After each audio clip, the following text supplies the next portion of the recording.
Doug Ford got scammed and gave the OntarioPlace contract to a fake spa company. And people are wondering, is this because Doug Ford is incompetent or is there corruption going on? Why not both? In 2023, I made a video about this. Why is nobody in the media talking about the fact that the CFO of Therme, the company that's building a spa on Ontario Place, used to work for a company that bought Doug Ford's Deco label company? So last year, the Chicago location of Doug Ford's Deco label company was purchased by a company called Ares. After Rob Ford died, in order to make sure that Rob Ford's widow didn't have access to the company, Doug Ford and Randy Ford split up the business. Doug Ford getting 100% ownership of Chicago and Randy getting 100% ownership of Toronto. Also, in direct violation of him being the premier and him having to put all of his businesses in a trust, Doug Ford was actually still listed as the president of this company up until a few years ago. And this company was purchased by Ares Management. Now meet Adrian Ion, the new CFO of Therme, who prior to working at Therme was the finance director at Ares Management. This adds to the fact that we found out that in January of 2021, which was months before the announcement of the Therme plant, Doug Ford had promised Therme that he would build a $500 million parking garage for them. So during the peak of the worst wave of the pandemic, when Doug Ford was saying that our hospitals couldn't be funded because we didn't have the money for it and he was begging the federal government for money,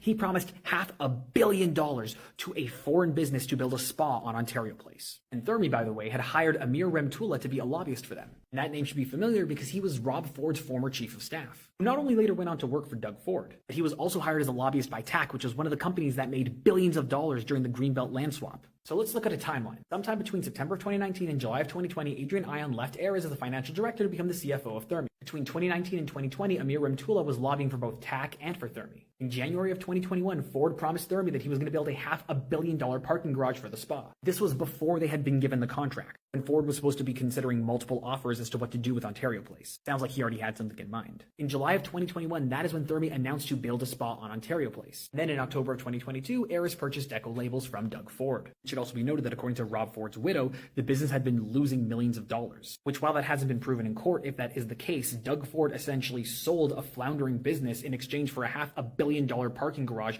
to a foreign entity. Listen, maybe I'm grasping at straws and there is no conspiracy here, but if we had said the same thing about the Greenbelt, we wouldn't have found out everything that we know now. So tag some journalists in this. Send this to people who can actually do the investigation because this isn't my job.